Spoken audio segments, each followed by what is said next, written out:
this meeting to order. Would you please join me for the pledge? I pledge allegiance to the flag of the United States of America and to the republic for which it stands, one nation under God, indivisible, with liberty and justice for all. Thank you all.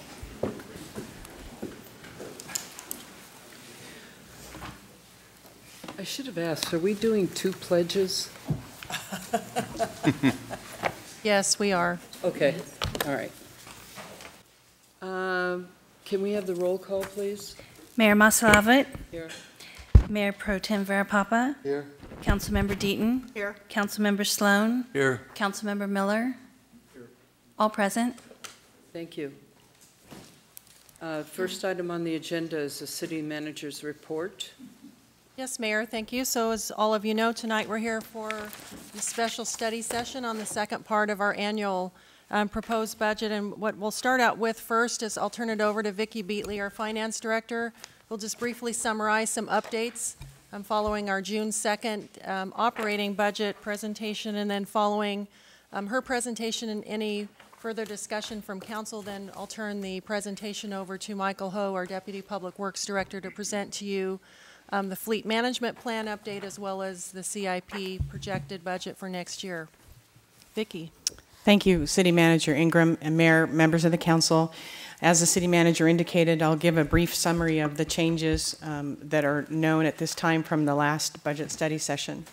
So really what we have is just one thing, and that's a surplus update. Given some of the changes that were identified at the last budget study session, I wanted to show you where we were. We were originally at that session, we were at a surplus of $17,100. We're currently at an estimated surplus of $186,700. The bulk of that is, it was identified that we could remove the sand back pass from the expenses, and so that will be saving the city $150,000. And then there was a few minor adjustments. In total, they add up to a favorable change for us as well of $19,400. So now we're looking at an estimated surplus before we start into the next segment of $186,700 tonight. And one of the things that I would like to do is just remind us, I won't read it, of the newly adopted mission statement, and I'm reminding us of the mission statement and now the goals that the council adopted to assist you in prioritizing some of the changes that you might want to make, and just remind us that these are the goals that are not in priority order, but they're pretty substantial goals over the next couple of years. So some of the items that you may want to consider are some supplemental items. We also are currently in negotiations with all but the Police Managers Association and the Police Officers Association. And then, of course, we had a discussion briefly at the workshop about the council discretionary. So those are just things, not providing any direction, just providing reminders of some things that you may want to discuss. And that is my presentation for the wrap-up of last time, and now it's open for council discussion on any of the items that you may want to provide direction to staff on what we might want to do with the surplus. Madam Mayor? Yes, sir. Can I begin, please? You may. I know there's been some discussion about the Seal Beach Animal Care Center. I'd like to maybe open that up. I did put in $5,000 of discretionary funds for that. And if it's something we can consider now or as a budget amendment later, I'd like to kind of go that way. I know. So, Mayor, if I could, staff has a meeting set up with the Seal Beach Animal Care Center board on behalf of the council based on the request that they made of you a couple months ago, based on the work effort that's going to be necessary in order to look at that agreement and any potential funding for that operation. We need to come to you post-budget adoption with a potential budget amendment if that's what's recommended. I think that's okay as long as we kind of follow through on that. Thank you very much. It would be my suggestion then that we would keep money set aside for that and not spend it and have to take it out of reserves for something that might be an ongoing expense. I would like to ask the question about council discretionary money. Has that been put back into the budget, or what have we done with that? It has not been added in, Councilmember Deaton. That's for the council's consideration this evening. Well, I would like to move that we replace it back into the budget as it has been in the last years. Does that need a second? I'll second it. Yes. Second. Okay, would you all please vote? Are we just voting on your proposal? We're voting on discretionary funds. Cancel my vote, okay. Are we ready? 5-0. Thank you. And for clarification, Mayor, would that be the full 20,000 per district? Yes. Thank you. Can I make a few questions, Mayor? Yes. Thank you. First of all, on the animal care, try to make sure we know what their books read, and the funding, that type of thing. I think that was a questionable last time I heard somebody mention that the books need to be reviewed anyway. And that's going to be one of the key components of our discussion, because as all of you know, there's specific requirements in that agreement that we need to ensure being met on an annual basis and before we even talk about additional funding moving forward. I have about six comments or questions. First of all, I appreciated the police chief's answer of my in-depth questions. I understand the whole program much better, and I think you're doing a good job of managing the police department with your resources. One of my concerns, again, is back with the Director of Development, Community Development in the Public Works Department. I think we're double accounting again. I think we're doing the water and sewer. And like right now, the Director of Community Development is doing about 3 days a week if we go through this budget. He's doing 3 days a week on the water and sewer fund. And we also have the Public Works Director doing the same thing. And so I think until there is a Public Works Director, we're double accounting money-wise. We're setting aside more money than we need to for those funds. So I think I'd like to have staff look at if that's a double accounting situation. And the other one is on the water conservation. We've set aside the code enforcement officer. And I'm wondering, now that we don't have as stringent of water controls that we've had in the past, if we need John Hunter anymore and associates, and we could use the code enforcement officer more. He's, I think, 4 hours a week or 5 hours a week he's set aside for the water and sewer fund. And the other one is the recreation specialist that's listed in Public Works. If you look at that, 70% of his time is in Public Works. So I think they need to reclassify that position, because the majority of his work is in the Public Works Department. And the other one is the maintenance aide part-time versus the maintenance worker part-time. We've been 3 years now, we've had a maintenance aide, and there's a significant difference in salary as proposed. It's $12.60 versus $22.33. That comes to $96,000 more a year you're proposing to shift. And we've had these maintenance aides for 3 years. It's a working process. If we have to replace the guys that are there, it works out. I mean, that's the job. You could elevate the part-time classification. Also, there is no maintenance worker part-time classification. There's no schedule of salaries. The proposed $22.33 is the bottom step of the maintenance worker, and that's only going to escalate with time. And if we make these guys all have that salary scale where they can move up every 6 months, that'll be $143,000 more than we're paying now. So I don't think either one. I think the whole process I think we should stay with the maintenance aid and maintain the costs at the current level, and maybe jump it up in the part-time. Again, there's no part-time listing for a maintenance worker part-time, and the salary scale has been given to the low level. So you have the maintenance aid, which is at top scale, and you're having the maintenance worker at bottom scale. So I think it's going to cost the city $96,000 immediately, and if they progress over time, it could cost the city $143,000 more. So I think, from my point of view, I don't think we should shift to a maintenance worker part-time. The other thing is, in reviewing the budget, looking at the water and sewer fund again, it looks like we've shifted maybe another couple $100,000 at least out of the general fund labor costs back over to the water and sewer fund. I'll follow up with staff more on that, but again, that's $200,000 that the general fund has now shifted. So that's been shifted out of the general fund. And also on the rental for the Ironwood property for the storm drains, I've tried to follow that through. It still doesn't look like the rental values are getting back to the storm drain fund, Vicki?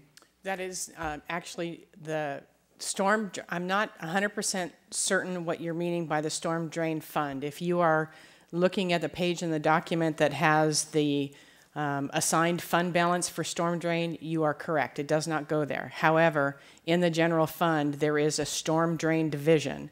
And in the revenue worksheet at the beginning, there is revenue that is identified to the 001043 revenue account. So $31,000 in revenue shows in that account.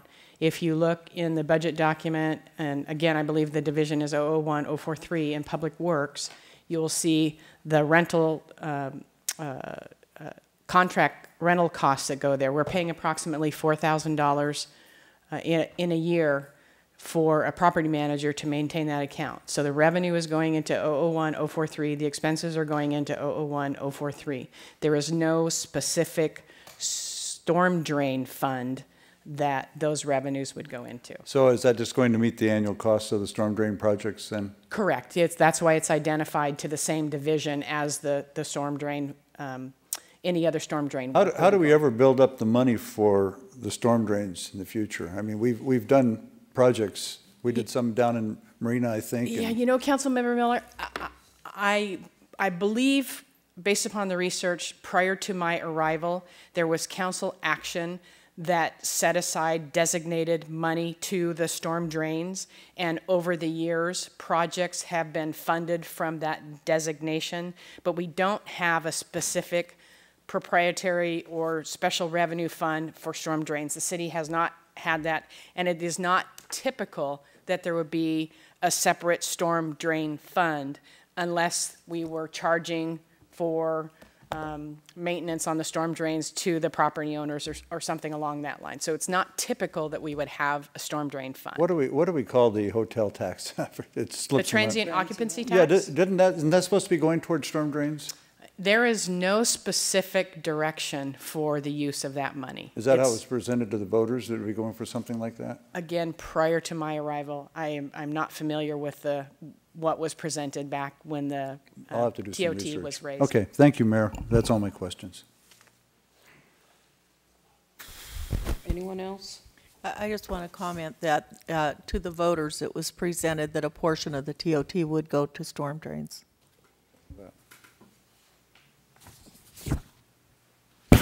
But there's no account to put it into.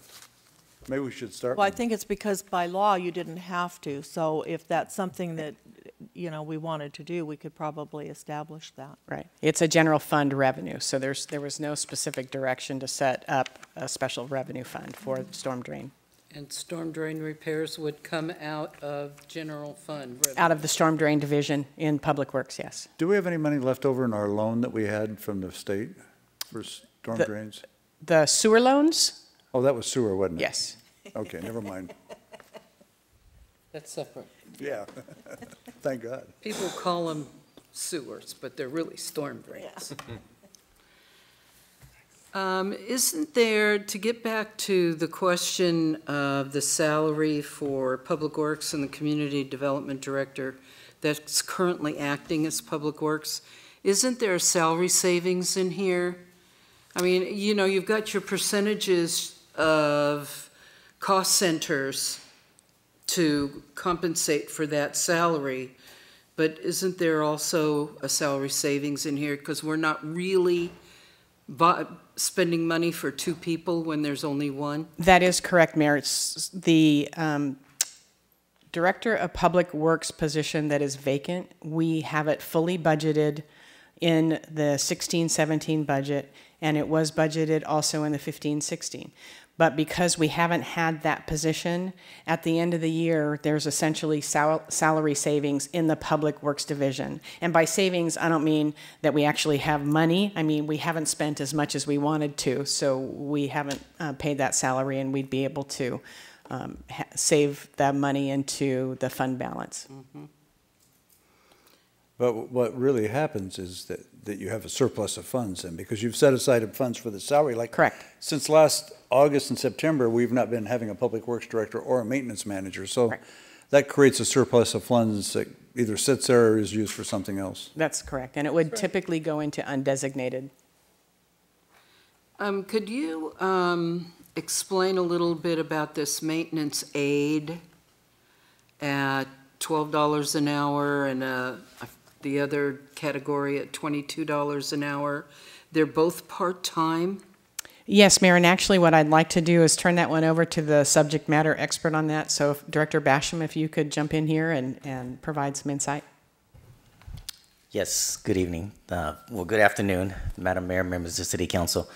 The maintenance aid workers are, I think the estimated salary is approximately $12.22 an hour. It's an entry-level position for the intent, I guess, several years ago was to hire part-time workers that could serve as assisting the senior maintenance workers and also the maintenance workers with more of custodial level activities. The individuals that have been hired, and I believe there's 7 of them total, these folks are actually coming in with water certifications. They actually are meeting the levels that's equivalent to, in some cases, it could be senior level, but they're functioning as part-time. They're paid as part-time. The entry-level salary for a part-time worker as a maintenance worker is $22 an hour. But these workers are functioning in the capacity of equivalent as a maintenance worker that's full-time. They do the same exact work. It is to us, it's more of a quality of service that you're offering to the community. These individuals are ensuring that when there is a complaint and when, like for example, streets, it's just not one person who's repairing your street. There's multiple employees. Probably half of those guys are part-time, but they're functioning the same equivalent level and providing the same quality service. Good, thank you very much. Okay, Mayor, if I could. yes. Jim, just to clarify, though, we have one full-time vacancy for a maintenance worker, so that would offset any projected costs, or at least a portion of what we've budgeted for part-time salaries, correct? That's correct, yes. And do we intend to leave that position vacant? We do not. So when that is full, then there will be some part-time elimination? That's correct. Okay. Yeah, but the problem again is you have a $100,000 increase. And all you're not asking them to have all these certificates and everything else because they're overqualified, if you will, then. I mean, the position's the position, and I just don't see why we would want to pay another $100,000 to accomplish the work. If we have to change the employees, we change the employees. It's not that hard of a job. Would the class and comp bring all that out? But you've already committed to it at this point in time. But again, their qualifications you have to look at the job. So isn't that why we have the class and comp? I don't know if the class and comp are going to do part-time jobs, are they, Jill? Class and comp going to do part-time positions too? I believe so, yes. Okay. But the problem is you've already committed by that time. But I would caution you to not consider properly classifying employees, because just because in the past we've used maintenance aides to whatever capacity they have that meets the requirements and specifications for that part-time position, and we're utilizing now part-time maintenance workers for a different type of work, I'm only cautioning you that we need to be sure that we're properly classifying and paying workers for the work that they're doing. Jill, that's my question, though. Won't that come out in the class and comp so we can then see that everything's properly done or not? It will. And again, just because the council adopts a budget effective July 1 doesn't mean that that's not going to change throughout the year. Okay, thank you. That was my question. Thank you. I had one question. Yes, sir. Do we have any trouble recruiting for that position? No, sir. It's a good spot. And that's at $12 an hour. Got to start somewhere. But you're increasing their salary by 73%. And if they ultimately, you put them on a scale, we haven't even defined what a maintenance part-time person is. If you put them on a scale that starts escalating, that means they'll be getting 14% more than they're getting today. Madam Mayor, just Yes. a point of clarification. I believe Councilmember Sloan's question to me was, do we have any issues or inabilities to receive the labor market, if you will, for a maintenance worker? That was the question for which I answered. If you're referring to a maintenance aide, that is a position that has constant turnover. That's fine. Okay, just to be clear,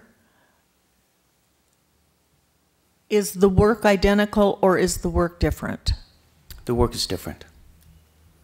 And I think that's where the answer lies. Absolutely. Is the maintenance aide doing the job of a maintenance worker? In that case, they need to be classified and paid as a maintenance worker if they're qualified to do that work. Absolutely. Thank you for the clarification. Okay, Madam City Manager, is there more to your report? So Vicki, do you just want to summarize then on estimated surplus based on the council consensus on the council discretionary? That brings us down to, what, 86,700? Correct. Is that correct? Okay. So with that, if the discussion is over with regard to the operational budget, what I'd like to do now is go ahead and turn it over to Director Basham again, so we can commence with the capital improvement project presentation and the fleet program presentation. Madam Mayor, thank you. This evening, we're pleased to bring to you the 5-year capital improvement program, fiscal year 2017 through 2021. And as the Madam City Manager indicated, the presentation will be done by the Deputy Public Works Director, Mike Hull. Thank you, Honorable Mayor. It's been a pleasure to present this topic to you guys in 5-year CIP. Tonight's item is just a quick overview of our 5-year CIP, which was attached to the agenda.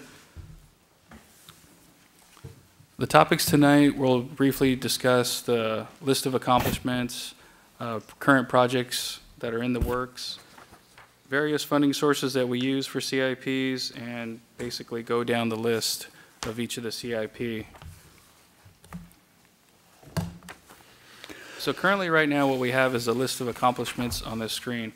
The screen will show what projects we've actually brought back to council as completed projects.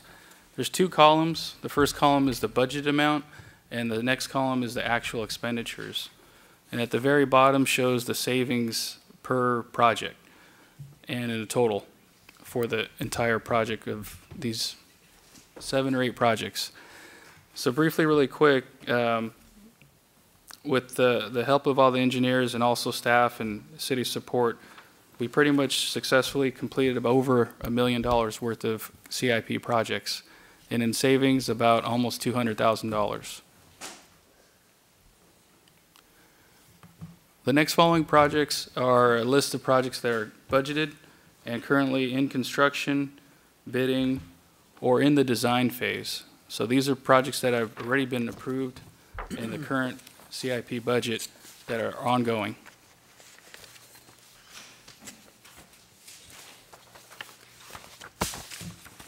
The funding sources that we use for CIP projects varies, from gas tax to sewer to water to CFDs or community facility districts, OCTA Measure M2 monies, and all the way down to tie-ins and grant funds. Next, we'll go into each section of the 7 CIPs that we use. First one is Beach and Pier. These 2 projects we have listed for the proposed 16-17 budget is the Pier Utility Project. This is the project that we presented early on this year, and it came out to almost 3.8 million. We kind of had our work cut out for us because we kind of presented the entire CIP to the council back early this year. So this is kind of the foundation of what we're planning for the whole entire next year. So the next project is the local coastal plan preparation processing for 240,000. Right now, that project is currently still in the works, and we're currently ongoing with that project. And please feel free to stop me at any time, talk about any kind of questions. I was wondering, Michael, when I looked at the budget and went through everything I looked at the pier, I just basically stopped looking at it because I have no idea of what will be covered by insurance, what we'll need to do. So I assume you're in about the same position?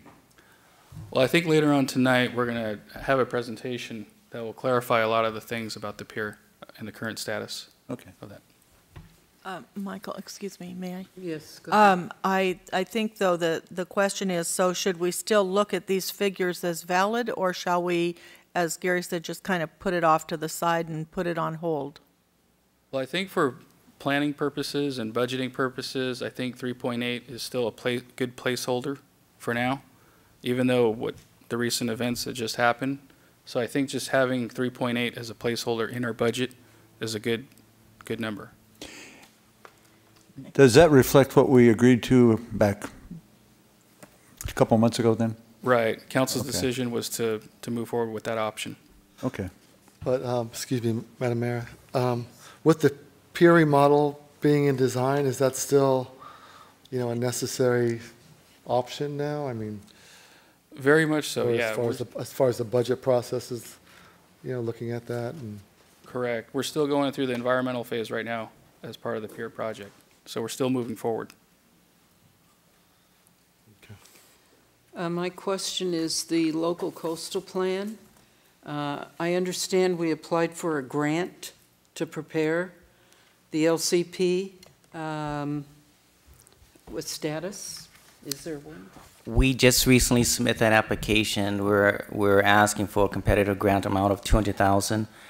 And we did get a notification from Coastal. They indicated they received our information and that they are processing it.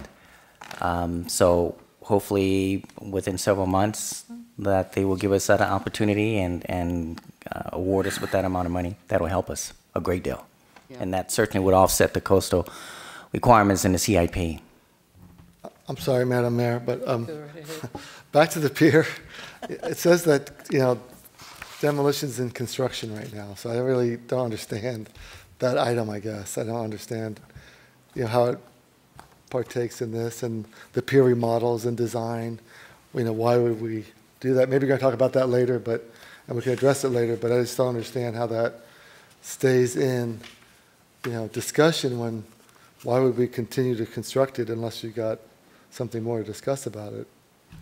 Right. So this slide back in Project and Works, yeah. EM 1602, I believe that's the pier demolition in question. Right. So that's the current status of what the pier is now. So we are in the works with the insurance company to demolish the existing structure, and that's in the works. So we classify that as construction.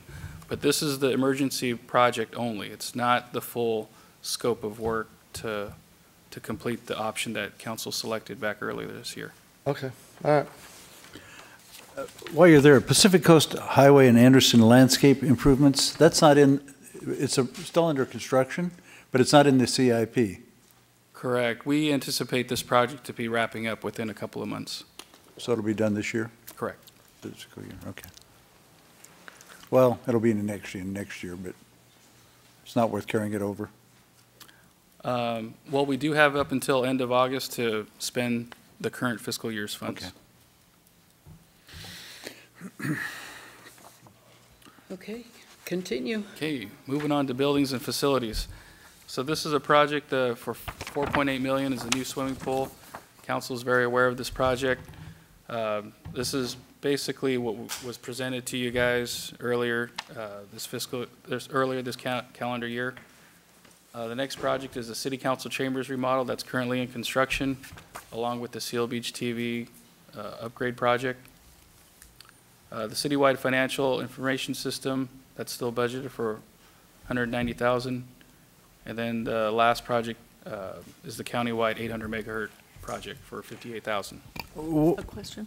Okay. Go ahead. Michael, when we talk about the SBTV3 control room upgrades, I've had a lot of complaints recently about the audio and video. Is all of that going to be upgraded to help the folks that watch at home? No. The scope of the work for this project is to relocate them physically from the, That's it? that's it. Not to upgrade the facilities? No. It's been very blurry, and the audio has been very muffled. We can definitely look into those areas for improvement, so we're definitely looking into that as well. I think City Clerk and I have been talking about that too, so. Okay, yeah, because I've had quite a few complaints about it. Same with me, Ms. Deaton, is I've had several concerns about it, and it really needs to be upgraded. I had a question on the 800 megahertz system. You only show 58,000 here, but the previous budget that we had last year, we had it going out for the next 4 or 5 years and about $300,000 or $400,000. What's changed? So when we first introduced this project in the previous 5-year CIPs, we didn't know how money was going to be expended. So in previous documents, we had it spread out for the entire 5 years. But now this fiscal year, we've actually spent quite a bit of chunk of that total budgeted number. I think it was 8. So we only have 58,000 more to spend? Correct. This fiscal Okay. year, we spent and it encumbered over 800,000. Thank you. What's a 800 megahertz agreement? What is it? For those who don't know what all of that is. I'll probably defer that to the Chief of Police. Madam Mayor, members of council, it is the backbone and the radio system that all public safety communicate with in Orange County. That's So our they're 911. upgrading to a new system. Lifeguards utilize it. Public Works utilize our radios, and so does the PD. And it's what enables us when we go from one community to the other to talk to each other to avoid tragedies, really. Good. Thank you. Okay, moving on to Parks. So for the Parks Division, we have 2 projects slated. The first one is the Tot Lot project. That's the project we brought recently to council to award construction. So that project's currently in the construction phase. The second project is the annual citywide court rehab for $30,000. This is our annual type of court rehab project that we have. Have we been through coastal yet on the tot lot? Yes, I didn't believe we have a date. I believe it's this month. They're Okay, so we recommending haven't- approval. We haven't gone through yet. Yes. We have a commission date, June 8th and 9th. Well, we have 4 swings. Yes. Good. Yes, we will. Moving on to sewer. For sewer division, we have 3 projects planned. Master plan update for $250,000. That project is currently in design. We should have a final product or a final first draft sometime in late August. And that sewer master plan basically identifies the entire sewer infrastructure from pump stations to pipes to maintenance to manholes to, you name it, everything sewer related. Michael, we've put off and I know we've been doing this in the past, the sewer lining. We put off this year, we're putting off next year, and we're putting off the year after. Aren't we concerned that, are we caught up, or are we just not spending the money? We've had really good luck with that sewer loan. And that sewer loan, we basically identified a lot of streets, especially in Old Town, some in College Park East, to actually reline a lot of our sewer lines. So we've done so much work that we can actually put off a good 3 to 4 years. So we have no pressing items on that? Okay. Right, none. The second project is the sewer system rate study. We're currently in contract with NBS. NBS is our financial consultant that's providing draft rates for our proposed sewer rate system. So that's currently still in design. And the last project is for $10,000. That's basically annual projects that we rehabilitate manholes throughout the city. How is that different from the smart manhole covers? It's, this manhole rehabilitation program is basically rehabbing the entire lining of the actual manhole from the top to the bottom. The smart manhole covers is a device that you place underneath the manhole that has an electronic device that you can communicate with, that can tell if there's any spills or any alerts or any high volume. Okay. So those two are a little bit different. And do we have smart manholes? We currently have three. Currently have three in place. How many are we hoping for? I believe the master plan will identify how many we Okay. need, so we should know soon.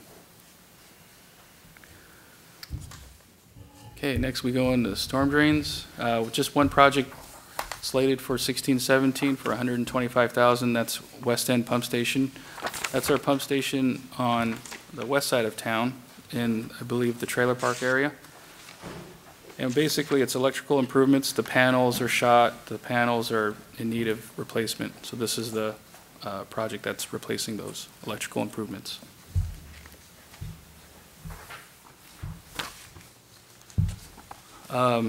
Next is streets. As you can see, the streets division has a long list of projects. These are projects that have been slated for the past year or two.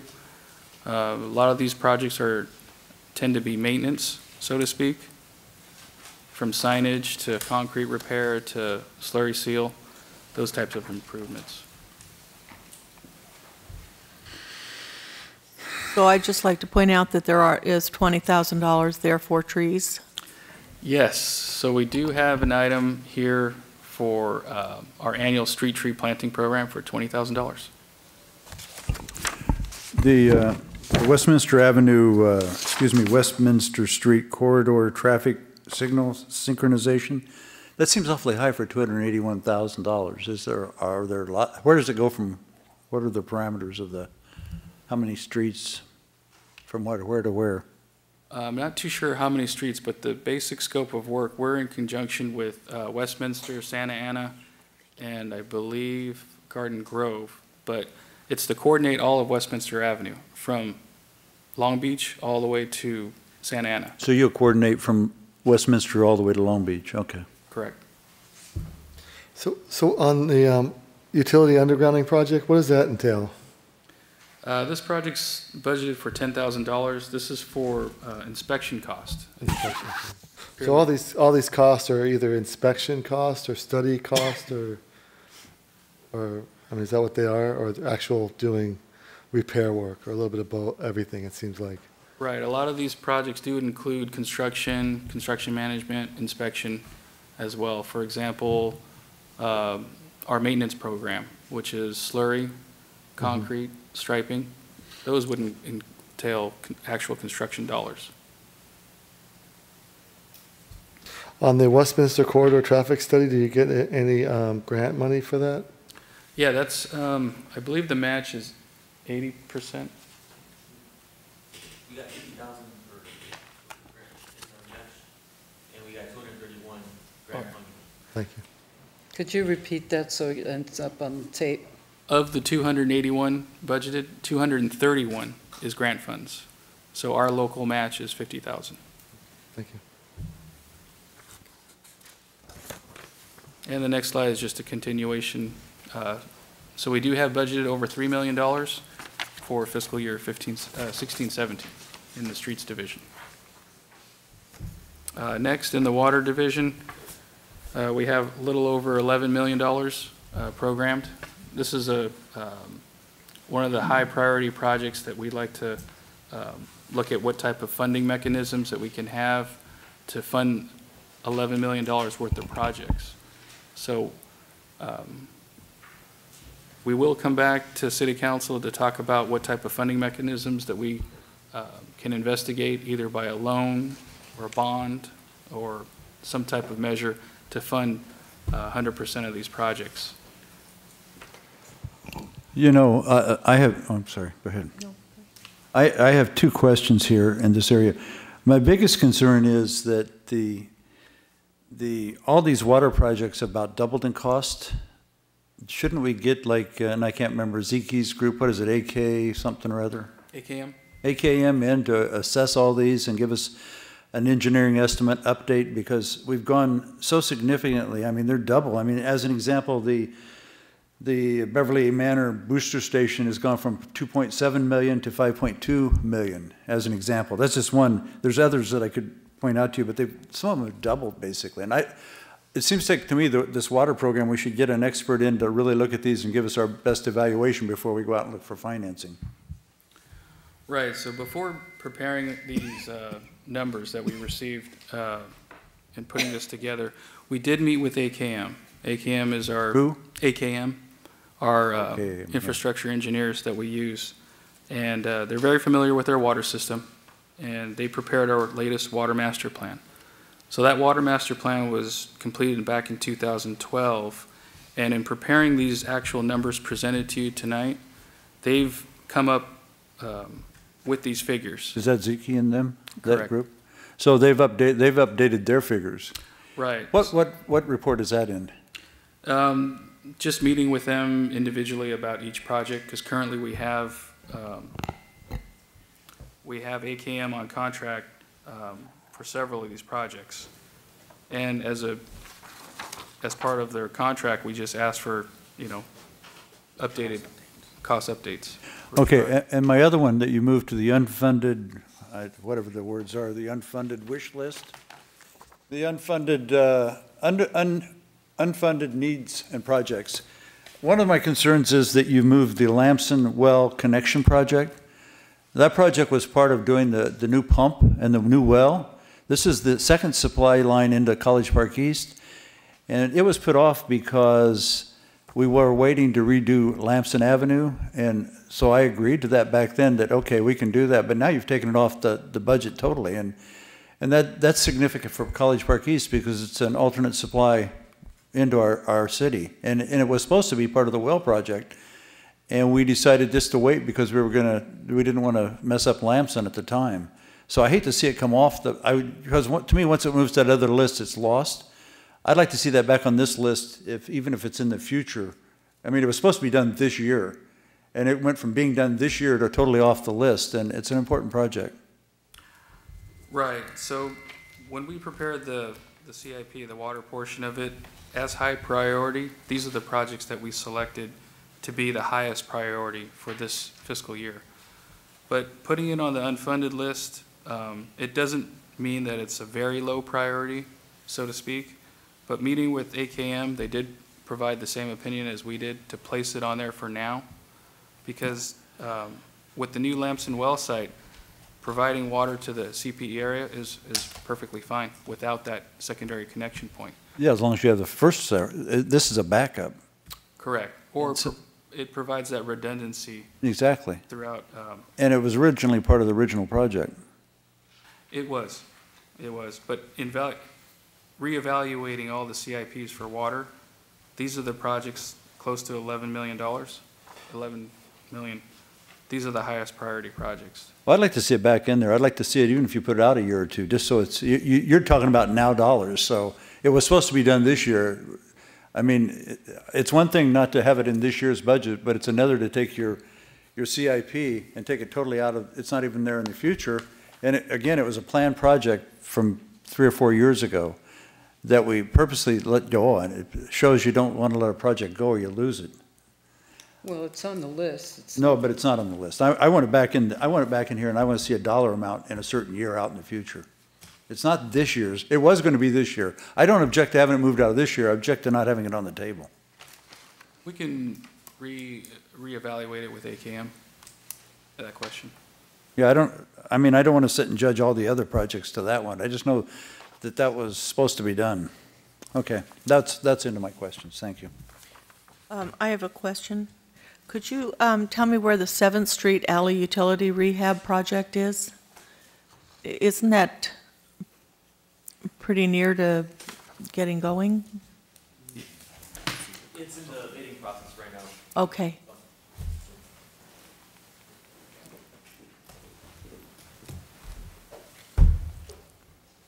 bidding? Madam Mayor and members of the City Council, right now it's in the bidding process, so we're advertising the project next week, for the next 2 weeks. The bid opening right now would be July 6th, 7th. Okay, thank you very much. No problem.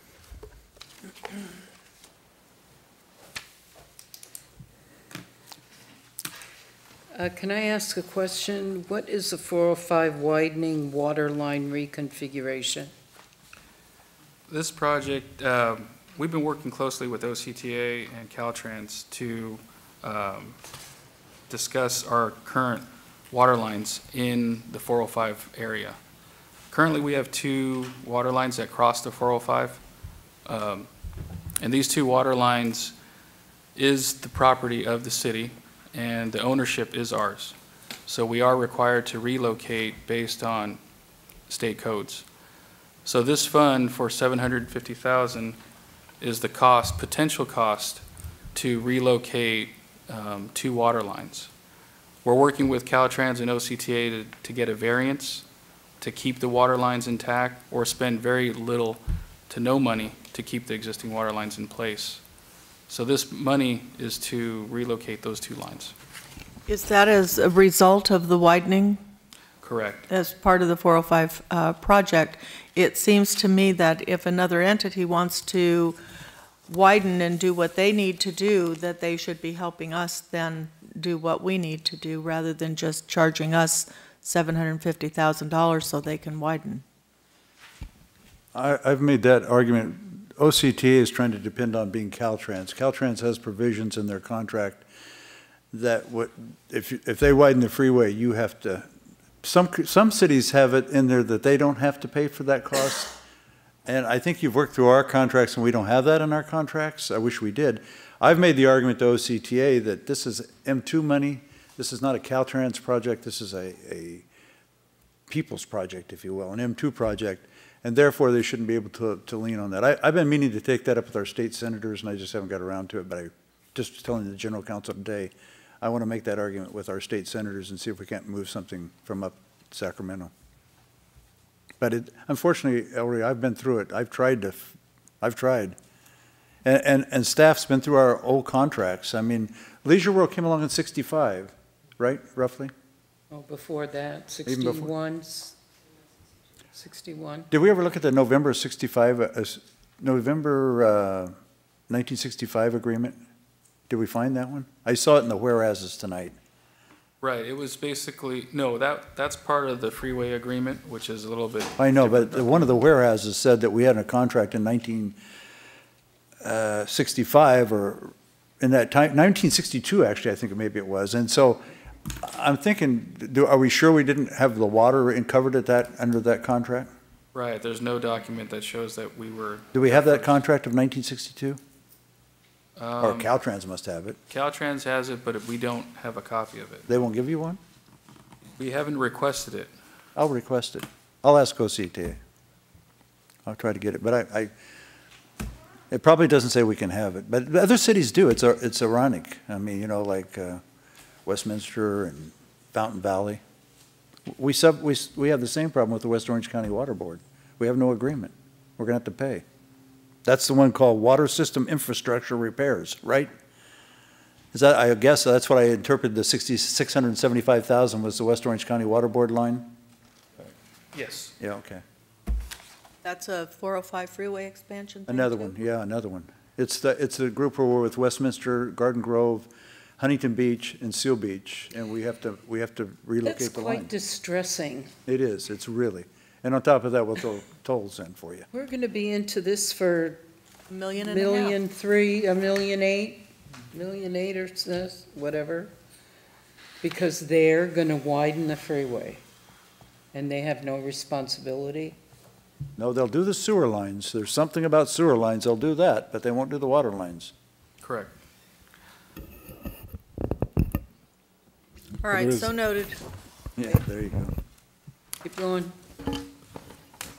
Okay.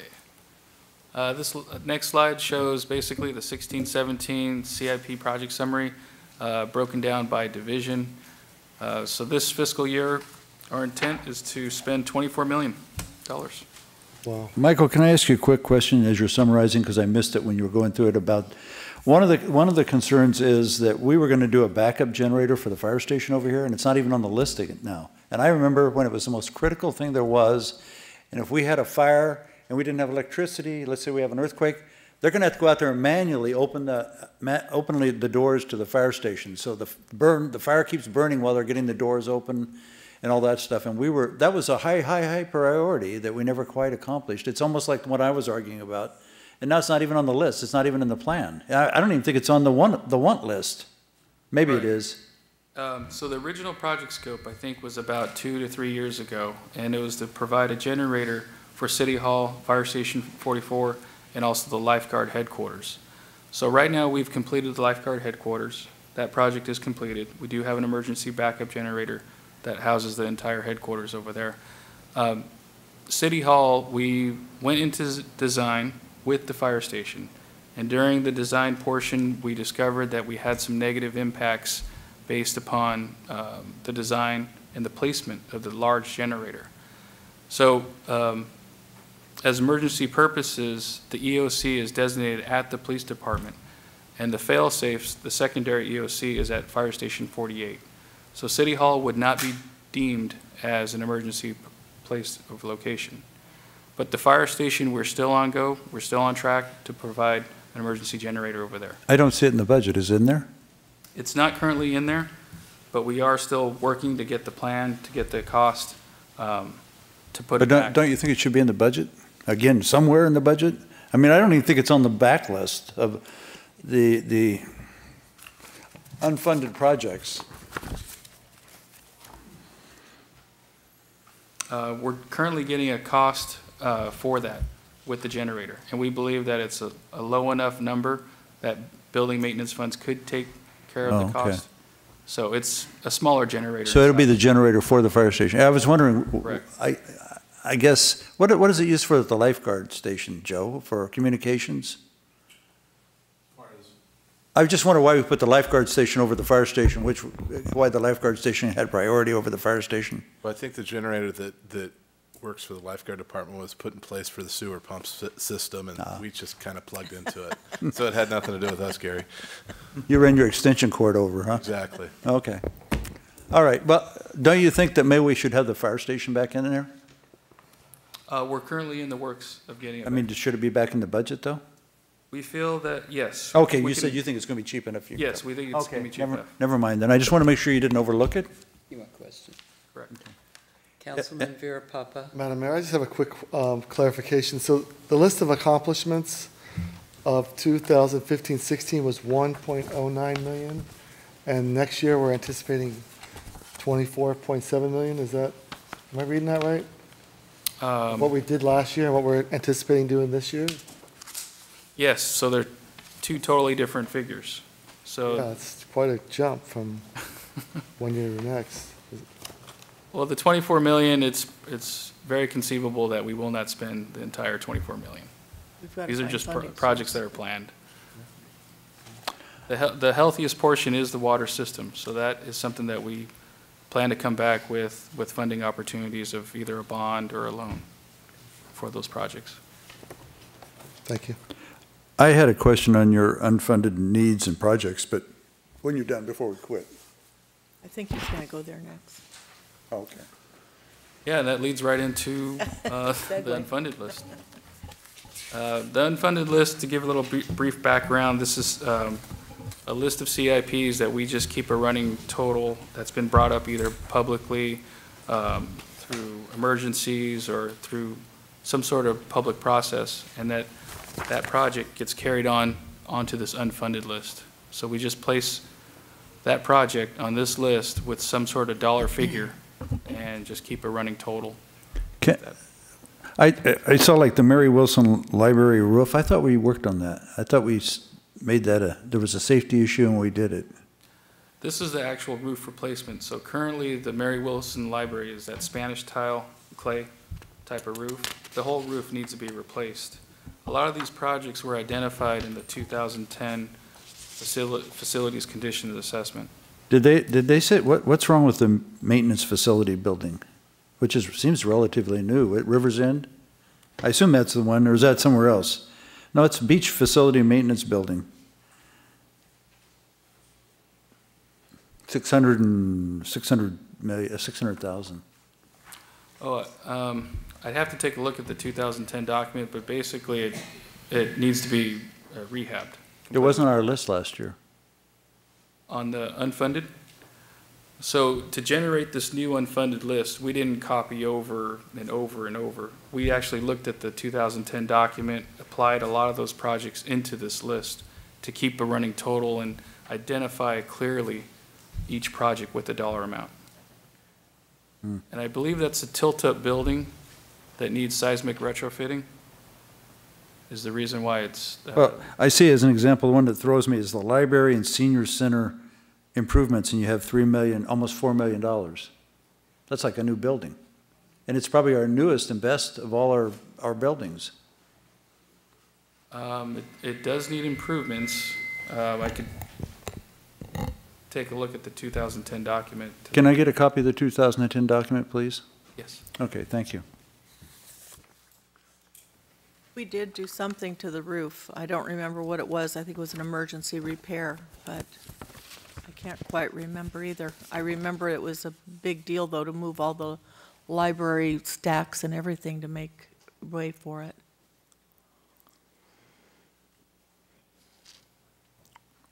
Oh. Oh, yeah, I'm getting a head nod from Tim, and yes. That's right. That's yeah. what it was. Yeah, that's what it was. Yeah, those were structural improvements per the trust that identified. I remember we did something.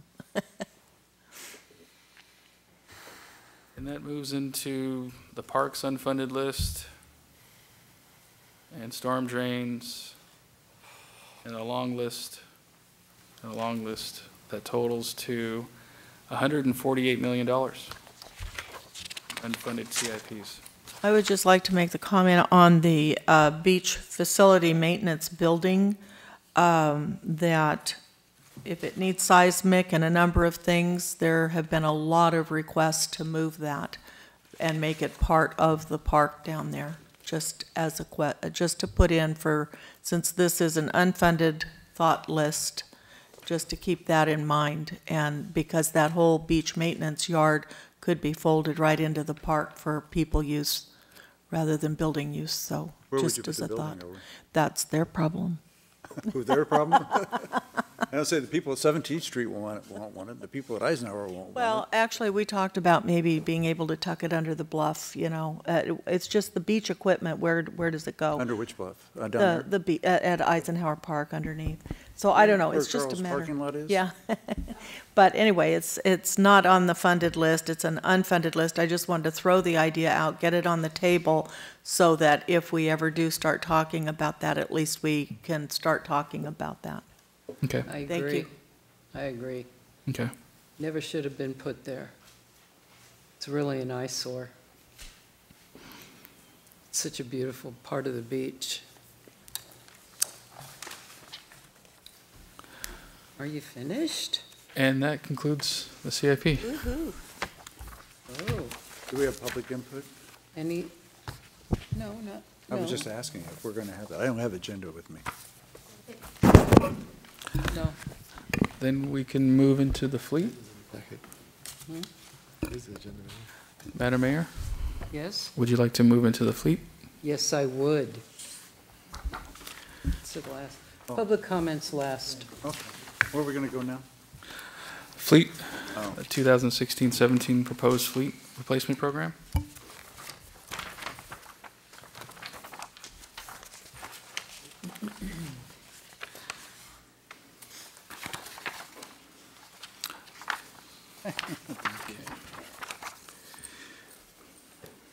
Okay, thank you. This item is next on the tonight's agenda is the 2016 Fleet Replacement Program. This fleet replacement program was developed back in 2012 as a fleet replacement plan that was adopted by City Council.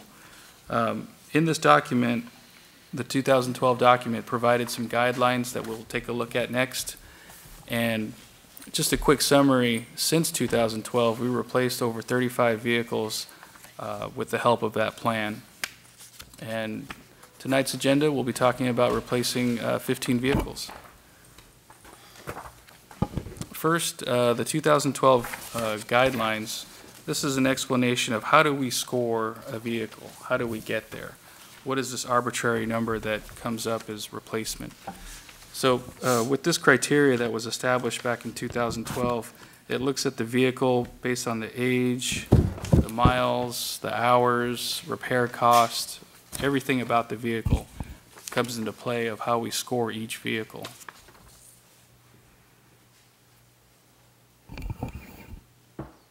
So after we score the vehicle, the scoring criteria basically sums it up and says, based on your figure, we need to replace it or keep it, or it's in good condition. Depending on type of vehicle and what environment it's in, it justifies if it should be replaced or not. So in using this criteria and applying it to the vehicles that we have, the first slide shows the police department. Police department has these vehicles planned for replacement. Anything basically with the score of 23 and higher is labeled for replacement. So for example, the first item is the Taurus. It's a 10-year-old vehicle with 21,000 miles, and the score came out to 23. And the police department would like to replace the Taurus with the Ram pickup truck. With the dollar value of $36,000 for the vehicle and $10,000 for uplifting, it comes out to $46,000. And this is the description of this entire table throughout. Can I ask a question on that? You have the Tahoe there, and you only have 7,000 miles on it. How's that vehicle utilized? And you want to buy another Tahoe. By your point thing, it's only 10 points, so it's 18 points would say that you've done a lot of maintenance on that. It just seems like a waste of money to, is it even utilized? I mean, it's only used for 7,000 miles. That's not very much. 7,000 miles in 9 years, that's a real waste of money. Yeah, I'd like to bring on the chief to explain a little bit about the Tahoe. Madam Mayor, members of the council, the Tahoe is the one parked at the pier at all times. It's utilized to go into the sand. Although our police interceptors are all-wheel drive, there are many areas of the beach that they can't gain access to. So if we need to respond in an expeditious manner to the beach in an emergency, we need a vehicle that can get out on the sand, and that's what it's used for. Wow. So it does sit parked most of the time at the station, which is the substation at the pier, which is a very harsh environment for a vehicle to sit in for that long. And that's why we're getting the wear and the issues with it. It's not the mileage, and the miles they do have are pretty significantly tough on down by the water or in the dunes or wherever we need to respond to. So it's an officer that comes and switches cars? Yes, and they would out. park their regular vehicle, get into the Tahoe, and utilize that to get on the beach. Wow. There's no alternative to that. We do have the six-wheel Gator, but that is at the end of its life cycle also and does not always operate. So I feel for public safety, we do need a way to respond quickly in case there is an emergency on the beach. What's the Coronado? The Ranger? Colorado. It's replacing one of our parking vehicles. Parking? It's the parking pickup truck we use. Colorado's a pickup truck. That vehicle is not only used for parking, but it is used for that primarily. It is also used to transport property and evidence for destruction or moving it around. It's a utility vehicle that we use quite a bit. Well, I was looking at the hours, the mileage, and it didn't seem like it's utilized that much. It is the backup parking enforcement vehicle. So our primary one that we take out is the two Jeeps. If we happen to have 3 people working that day, that's when the pickup would be utilized. Okay. And what's the Ram truck going to do? It's an undercover vehicle, so let's not talk about it too much. Oh. When I first got here... What color is it, black and white? When I first got here, all our undercover vehicles were Ford Tauruses, most of them white. So even the bad guys could figure out when we were following them when we had matching vehicles. Okay. I have a question on that. As far as the Tahoe goes, would an ATV help get you out onto the sand faster? Not if we had to deploy multiple officers. I couldn't put multiple on an ATV. Or extract a victim if we needed to get a victim off the sand for some reason.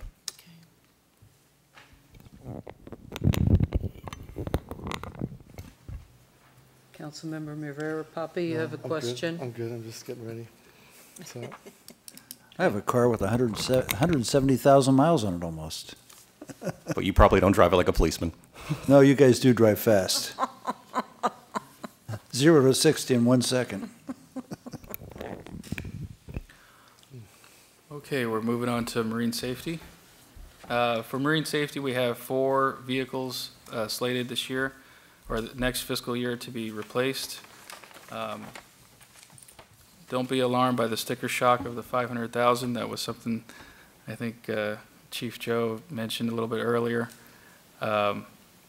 These vehicles are scoring over 23, which is the replacement number that is targeted per the plan.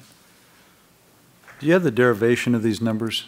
Do you have the support so we can see how the scores came out? Mm-hmm. Yes, I do. Okay. Again, the Coronado, what's it for, Joe? It's a Colorado. Colorado sorry. truck. It's one of Thank you. one of our 4 lifeguard trucks. So is it heavy maintenance, or do we usually keep those trucks just 6 years? So in the vehicle replacement fund, when we did that originally, our trucks are supposed to be used for 5 years on the beach. You know, other agencies in Orange County use them. Their limit is 4 years. It's just it's a toxic environment for vehicles. The electronics and the metal and the sand and the salt. Our trucks are on the beach full time.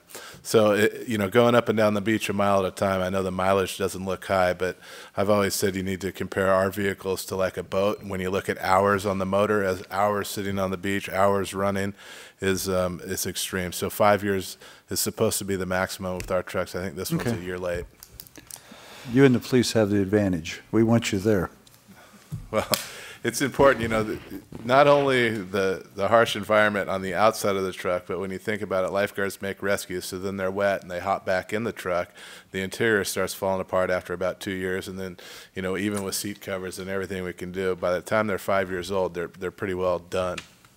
Which reminds me, having been in your boat, or your ship, or whatever that is, I noticed, recently I saw a picture, it was about the shark, but I remember mentioning to you about seats and a roof. That lifeguard had both of those.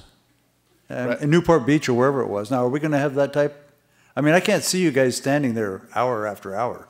So, as that boat has, when we put new motors in, for instance, the deck height on the boat changed because the motors were taller. And so through the years of things, as things have changed, we've lost the seats and we've lost the bimini, which is the cover. And on the new vessel, we'll definitely have both of those. I think it's important for my employees to have a place to sit down out of the sun. So it's extremely important to me. Or any old councilman you take on a boat trip. That's right. No, I just noticed that because I remembered your boat didn't have that. And this was I think Newport Beach lifeguards, and they had a seat and they had a roof. And okay. Yeah, most boats do, and I wish we had it on ours, but at some point it just didn't make sense to spend the money to put it on there on a 40-year-old boat. Yeah, again, I'm probably, me and David are the only ones who were here back when you said you'd fix the boat and give us another 5 years, and we appreciate it. Thank you. Madam Mayor, I have a quick question. Chief Joe, I noticed on some beaches the Tacomas have advertisement on them from Toyota and stuff like that. Is that something that we pursue, or how does that work?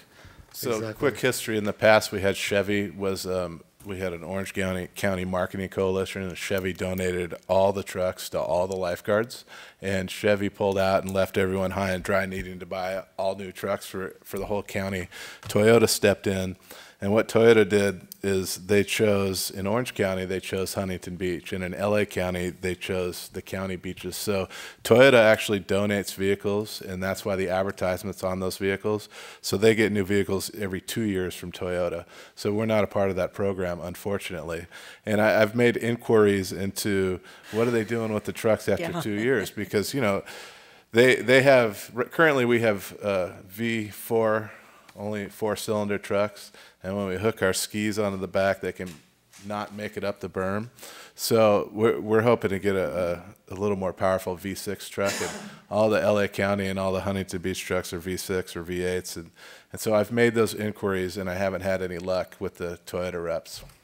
Can't piggyback on the Huntington Beach, huh? Or just buy them used at a great price, really, and they're just they have a whole program worked out that they don't see us fitting in.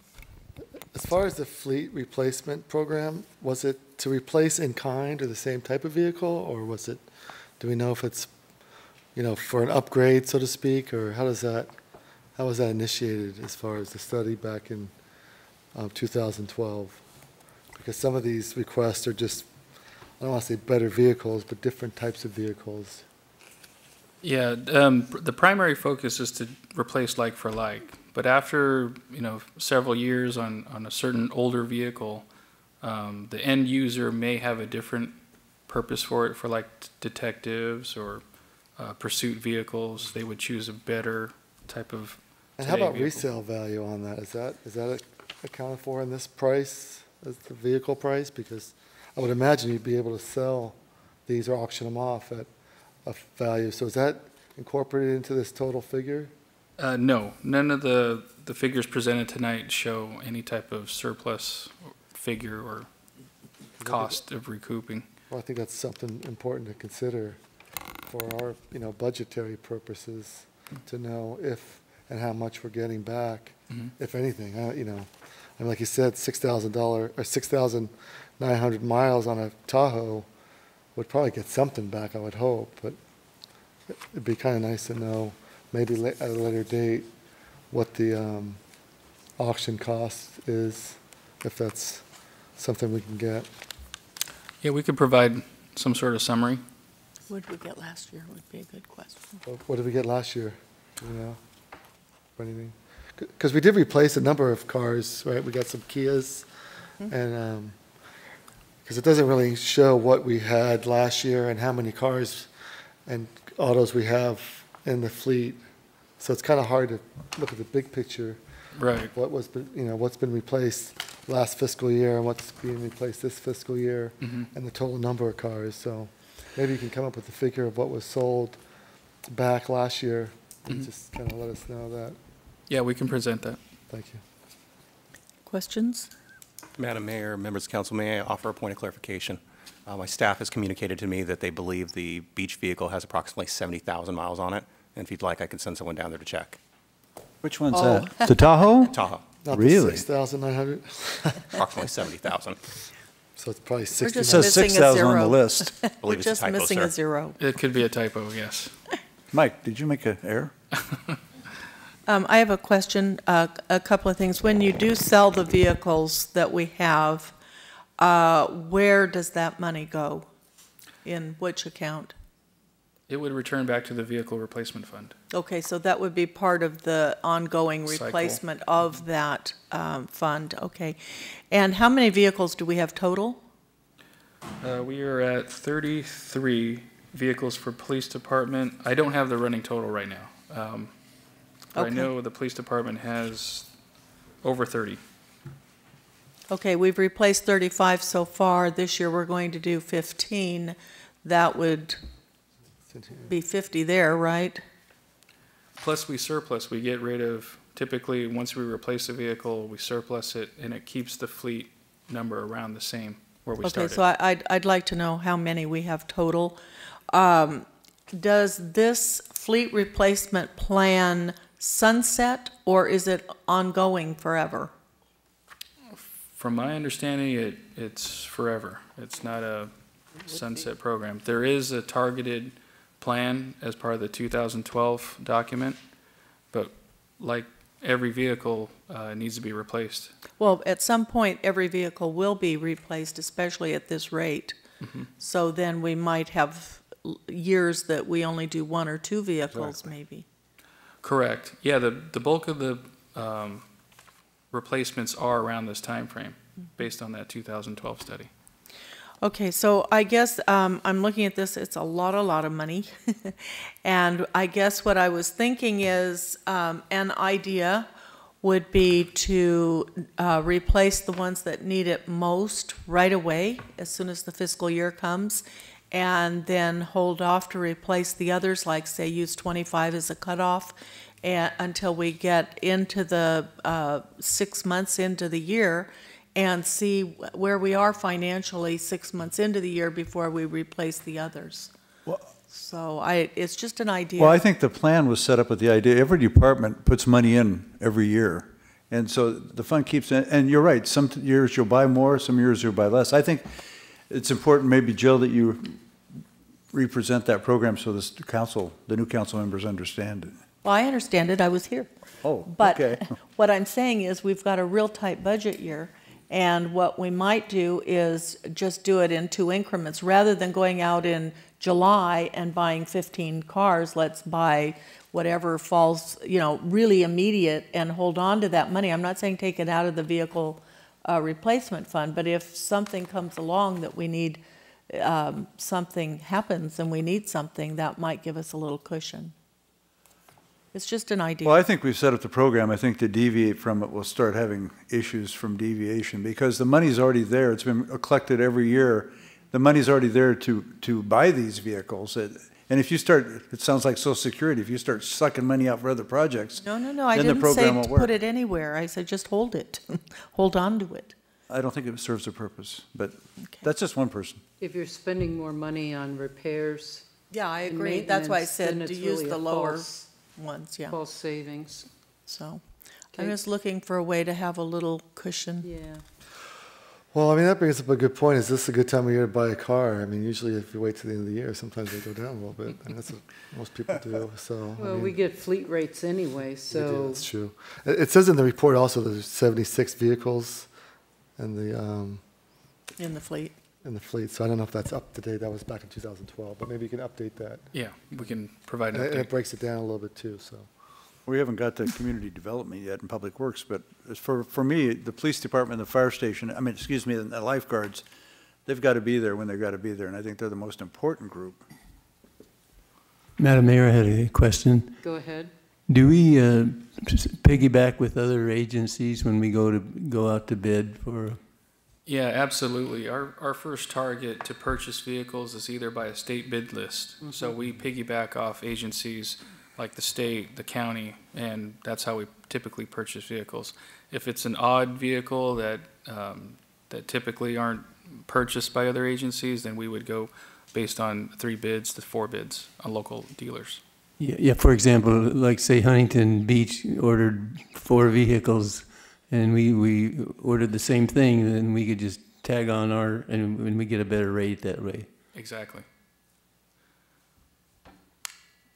Going back on to the mileage, we do have an updated figure, and it was a typo. So the updated figure is 91,580 miles. Why are you keeping that old vehicle around, Joe? Just for the record to reflect, Sergeant Gonchak did run to the pier and back. He's on his way back now. Who did that? Acting Commander Gonchak. Oh, okay. Not quite back yet. Gotta start breathing real hard. The next slide is looking at the Public Works Department and Community Development. The first vehicle, the F-350, that vehicle is for the beach maintenance vehicle. It's a flatbed vehicle, scored at 23 points, and it suffers the same deterioration rate as well with the beach environment. Does it drive on the ocean, on the sand too? Drives on the sand. It'll pick up the trash cans along the beach as well. What about the GMC 350? Same thing as well. 3,500, I mean. That truck is for beach maintenance as well. Wow, the mileage is so low on those. We could ask. Is there any reason we can't replace on failure? I know I'm deviating from the program, I'm just Yeah, curiosity. please, let's just keep it on track. Could you ask Commander Gonchak to run down there and check that?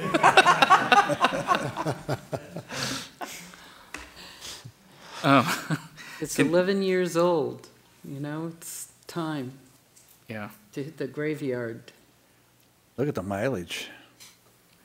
Yeah, but that doesn't, it's I know. misleading, I think. How about the Ranger? What's the story on it? The Ranger is for community development. It's a code enforcement vehicle. That Ranger, 8 years old, 18,000 plus mileage.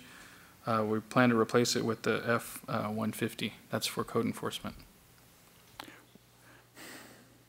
You know, when you look at I guess like the first F-350, based on the mileage and the year, it's, again, you're putting 13 points toward the maintenance, I guess.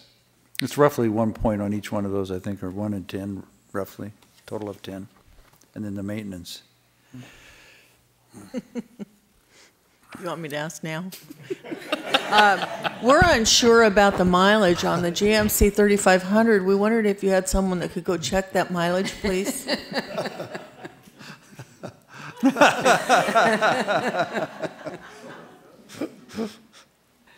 Don't respond, Phil, you'll lose. Are you texting me? Okay, are you finished? Moving on to the summary. So this is just a quick summary of the 15 vehicles, over $1 million. This includes the purchase of the vehicle and also upfitting. Upfitting typically involves light bars, sirens, things of that nature, stickers, and all that. So in the proposed budget, we have the exact dollar amount, 1.1 million budgeted, with the reference pages listed there. This slide just basically shows a summary snapshot of the vehicles, the replacement fund, showing the revenues and expenditures and the ending fund balance. So at this time, we have about $2 million in there, roughly, Correct. before you buy the vehicles. This is after you buy the vehicles, you have the almost $1 million left. Right. And these are all estimated figures only. Okay, can we open it up for public now? Yep. If there's anyone that would like to speak to the council. Madam Mayor, members of the council, thank you for serving. We really appreciate it. I'm asking for an increase. Name? Jim Caviola, 1117 Ocean Avenue. I'm asking to increase the budget for the trees by $20,000. We only have a $20,000 budget. After looking at all this, the trees are in those budgets, and the trees are a huge utility. Nobody seems to get that in this world. Okay, they're not just something that's pretty. Okay, they have a lot of function: air, calm traffic, calm people, absorb, CO2, all kinds of things they do. They bring water back into the aquifers. They have a function, I would say, much higher than these rain gutters. They're all over this place and all these things. So $20,000 that we've had forever, it just isn't getting anything done. As you can see, the cost of getting things done in a city, in any government, is really high. So you really don't get much for your buck. And so here we have a tree committee where people are meeting every month from each of your districts, and you really don't get very many trees. You just don't. And they have a huge function. We need to grab that and gasp. You can't just ignore that. You can't say, oh, the trucks do well, and the lights on the trucks, and the concrete, and the sewers, they all have a function. But $20,000, I don't think that's even lights on one of these trucks. Yet they grow, okay? They increase. They increase in value, what they give to us, but they increase in size physically. So if you put a tree that I could put in for $100, it's going to cost you $600. It is just how it is. That tree in 5 years, you couldn't replace for $5,000. So it's an increasing asset. It's not a depreciating asset. It takes some maintenance, but once they're all trimmed and they're there, I mean, I feel like an idiot explaining this. And I'm not saying I'm not an idiot, okay? But let's get it, They're trees. We're 98.7% similar to chimpanzees. Let's get it, okay? I'm asking for $20,000. I didn't see one thing on the 2 times where I've been to this budget that's $20,000. I didn't. I don't think any of those trucks cost less than 20 grand to uplift or whatever you want to call that. So please, that's what I'm asking for. It's not for me. It's for the whole community. It's for all your districts. It slows traffic. Do you know that trees calm traffic? There's even a government website that shows that. Slows traffic down. When people see the trees over their head, they drive slower. Less brake dust, more safety, everything. And nicer, calmer to walk around. They're a function. So anyway, that's what I'm asking for. Thank you for your time. Thank you. Anyone else?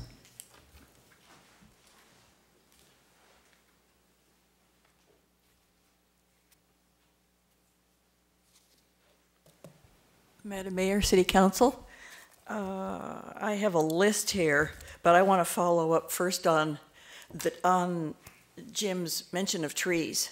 Your name, please? I'm sorry, Melinda Howell, 222 17th Street. And we are on our 3rd tree in the parkway, and it looks like it is dying also. We have a problem with soil. I've noticed other trees in our area also being replaced. Can we have, as a part of somehow budget for the tree people, I understand we have an arborist. Before things are planted, can we have a check on the soil to see what kind of things they will actually the soil will abstain or will sustain, what kind of trees the soil will sustain. Our tree is very important to us, and I understand that when they planted this 3rd tree, they said, well, we're not sure it's going to make it because the soil is so wet. We have a problem with clay. Now, maybe at 222 17th Street, we're in a sump, but I'd really like to request that soil testing maintenance be added to it. When a tree is planted, put the things there that need to go with it, whether it's the fertilizer, whether it's topsoil, whatever. Then I will try and make the rest as quick as I can. The Old Town parking and signage, $100,000 a year. The Old Town parking and signage, what does that involve? Because does it include trying to make more space?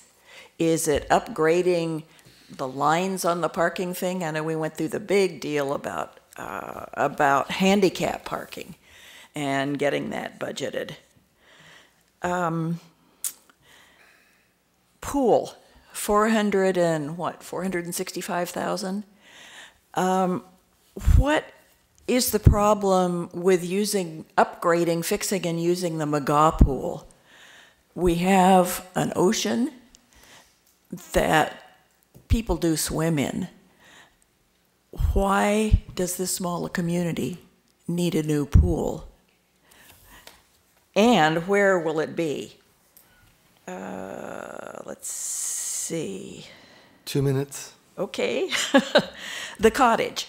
Regarding the cottage, nothing is going to be done to that other than paint it and work on the porch.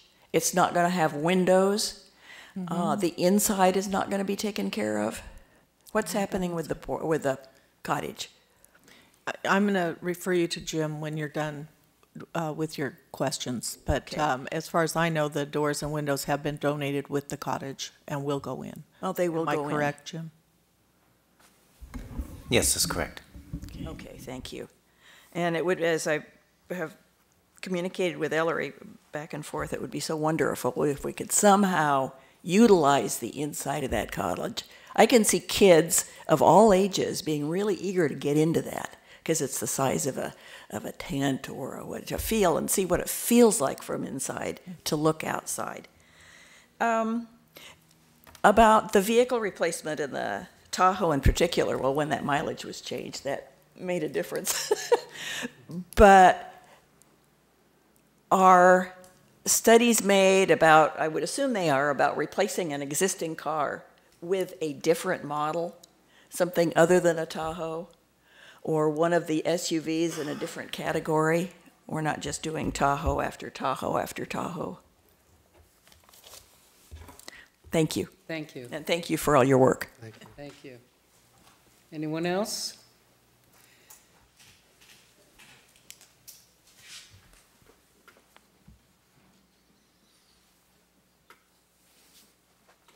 Good evening, Robert Goldberg. I did send staff and the council a few questions over the weekend, and I think most of them, maybe half of them got answered. I'd just like to ask a couple of them.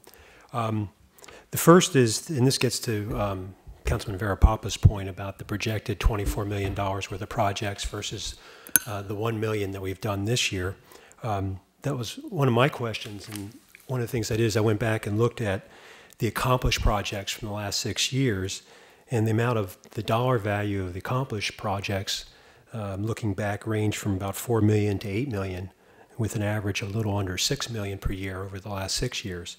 So my question to staff is, why was the dollar value of the projects delivered in the fiscal year we're finishing right now just $1 million compared to a $6 million average in the last few years? I think this is an important question. It may relate to the vacancy that we have in the Public Works Director position, and the need perhaps to fill that as soon as we can. And again, it relates back to Mr. Verapapa's issue about the $24 million, and it relates to the projected $11 million worth of water projects in 1 year and having to borrow money, let's hurry up and borrow $11 million because we're going to do $11 million of projects in 1 year. We'll talk some more about that when that comes back for financing. But this is going to be an ongoing question that we have to ask as to why we had such a low year this past year. Question regarding the water meter replacement study. This is a project that I believe we actually started back about a year ago, because I saw a couple checks written to our consultant AKM for this water meter replacement study. So I was wondering what happened to this. It's completely dropped from our CIP this year. Was the project started and just decided that it wasn't going to be done? So I'd like to have an update on the water meter replacement study, because I think over $9,000 has already been spent on that. The question about, Mr. Miller raised the question about the increasing costs of some of these water projects. The estimated costs have gone up dramatically. And I was glad to hear that staff had consulted with Zeke, I can't remember his last name, but he's our pipe expert. He's done the water master plan, working on the sewer master plan. So I'm glad that he was consulted. But I still have some questions, and specifically regarding the mainline replacement over to Hellman Ranch. When that was priced out before, in the last 2 years, it was at $600,000, and now it's being priced at $3 million. And so I'm really wondering whether the scope of that project on Hellman Ranch has changed, because I don't know how you go from $600,000 to $3 million without a change in scope. So perhaps staff could talk about that cost increase specifically. The next one was the water well rehab at Bolsa Chica, the Bolsa Chica well, and actually Zeke told us in 2012 he had estimated that project at $217,000 in 2012, and now we have it at $1 million. So again, I'm wondering whether the scope has changed, perhaps, of these two projects as opposed to just inflation.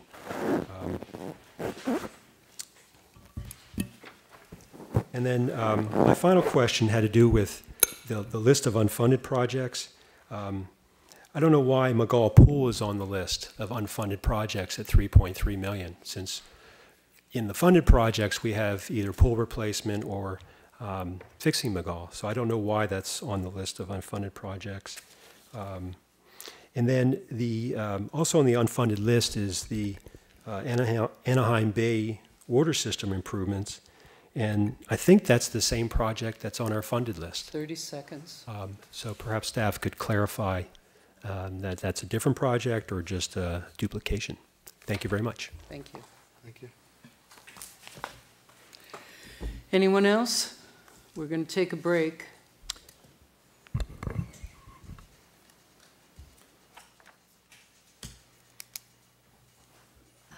Joyce Parquet, Old Town Seal Beach, and I requested 7th Street Alley, and I'm looking forward to not hearing complaints from the tenants as soon as it's done. But you're welcome. Hey, it's bad. You should go take a drive down it. You're it's welcome. bad. Cars are broken all the time. So anyway, I also this morning or yesterday emailed Vicki about the Sunset Aquatic Park. Why are we paying all of their expenses? We shouldn't be paying their expenses.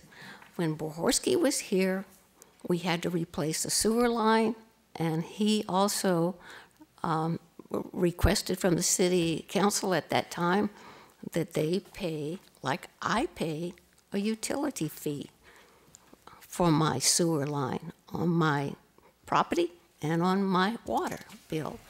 Why are we paying for a park where boats are paid a lot of money, and there's storage for boats, and there's places for people to bring down their boats to go fishing, they wash them off, they can go to the shower.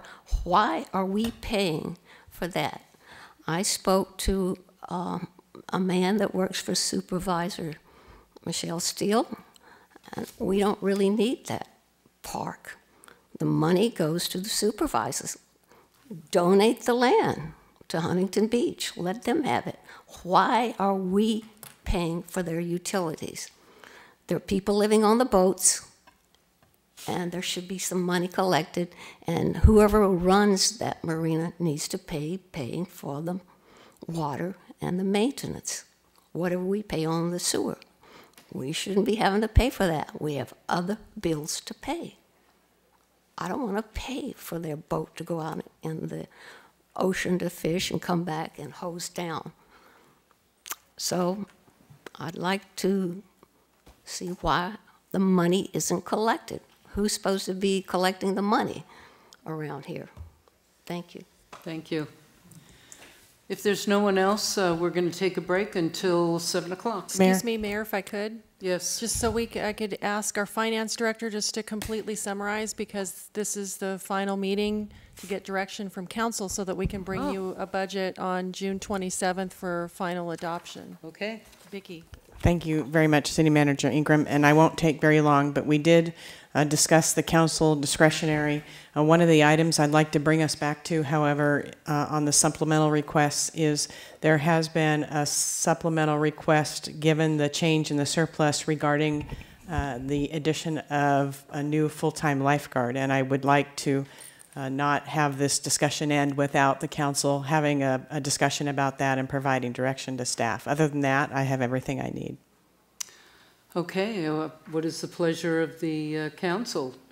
Is this something that you would object to in terms of hiring a new lifeguard? Any comments from anyone? I think it's been well justified, and I would certainly support it. Yeah, I think it has as well. I think there's a lot of increase. There is an increase in the number of people come to the beach. We have to spend a lot more time. We go from dawn to dusk, and it's very labor intensive. And I would agree that another lifeguard is appropriate. Anyone else object or? No, but can we just go over those points of good reasons why we need one? I know we went over it just briefly, the hours of service, the number of people. I think there was probably a list of like 5 or 6 or 7 items that might be good just to kind of, can you recall what they were?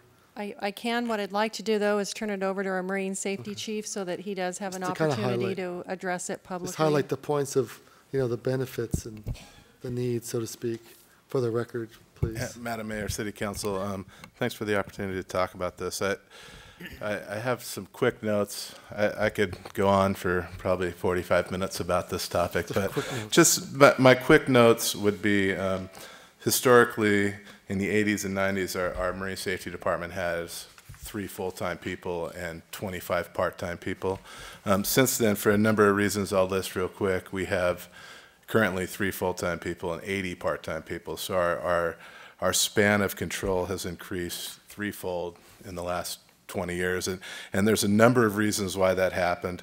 But quickly, our beach attendance has gone up dramatically, especially since 2008, 2009, people calling it a staycation.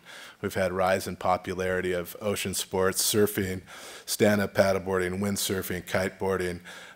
The new park down at First Street and the new parking lot has really been a big draw, and that parking lot is full every weekend, where in the past it wasn't. It's a beautiful new place that people like to hang out. One of the big things that happened in the last 5 years is the McGaw pool is placed under our supervision. So that's really been taxing on our department with 25 new pool lifeguards. And then so not only do we hire these lifeguards, but we actually train them. We train them to a high level. We have to supervise them. We schedule them, and everything that goes along with 80 part-time people that we train, supervise, and schedule. It can be quite a task. Our junior lifeguard program has gone from 75 kids to 400 kids, and currently we're trying to back that down. We're at 355 this year, and we're trying to eventually get back to 300 because our department's just not quite big enough to have that many people, that many instructors, because we like to keep our instructor ratio low. Next, we have the AED program for the citywide. We run that program, and that's new in the last 5 years. So we make sure the AEDs are up to date when they get used. We fill out reports, send them in, and then we train city staff how to use AEDs because that's a requirement of the program. And so then my last point on what happens over the last 15, 20 years is we've increased our hours. The city council asked us to increase our hours, I think in mid-90s, 96 or so, from 8 to 6 to 8 to 8. So summertime deployment, we're there 8 to 8. And I think importantly to mention is people sometimes forget we're a 7-day-a-week operation. So that's 7 days a week at the beach, and that's 7 days a week at the pool. We have the pool's open 7 days a week. The beach never closes. The pool, I think, closes 5 days a year. We're open most holidays at the pool. We have quite an active lap swimmer community in Seal Beach that want to use the pool all the time. So I think when you keep that in mind, that we're open every day of the year, we have 3 full-time lifeguards to supervise 80 part-time people. I believe that's a justification. I can go on, but I think that pretty much is an overview. Yeah, thank you. I think there's one more thing too that's really stood out to me, and that is the sandbar over on First Street that's become very populated and almost no supervision. Right. So that's been a concern of ours now. It's been building for 7 years, and we thought, man, El Nino, maybe it'll wash it out, and wouldn't that be great? Because that area for us is a no swimming area currently. We allow surfing in the river, which is a navigable waterway, meaning boats can actually drive through there. And so we've avoided having swimmers back there, but with that sandbar, it's really turned into a place people want to hang out. And actually, a month ago, I spoke with the former lifeguard chief, Tim Dorsey. He'd worked here for 40 years, and he said last time that sandbar was there, they actually had to dredge it. Now, this was probably in the 70s, and so it's not something that's naturally going to get flushed out at this point. It's going to be there, and whether the Corps of Engineers will dredge it or not, it's going to be there, so we're going to have to deal with it. We've been dealing with it by posting signs, but it's getting to the point, as Councilwoman Deaton said, that people are using it. We're going to have to lifeguard it here eventually. It's just going to expand, especially when the park goes in down there. Thank you. And Mayor, if I could just remind you on the financial impacts, the cost of the proposed lifeguard is approximately $127,500. There's going to be salary savings offsets from part-time lifeguard and from the junior lifeguard wages of approximately $60,000. So for consideration tonight, the addition of the position will add $67,500 to the proposed budget. Okay. Is there a motion? I'll make a motion. Second? What's the motion, lifeguard? Motion is to add the lifeguard. Okay. Second. Okay, let's vote. 5-0. Thank you. Can I adjourn the meeting? Let me just ask one question, and that is, people that had questions tonight, to whom should they go to get their questions answered? Depending on whether it's related to Depending on the CIP or question. just the budget in general, Vicki, our finance director, can address those, as well as Michael Ho. Okay, thank you. Okay, thank you, everyone. We'll probably call to order around 7.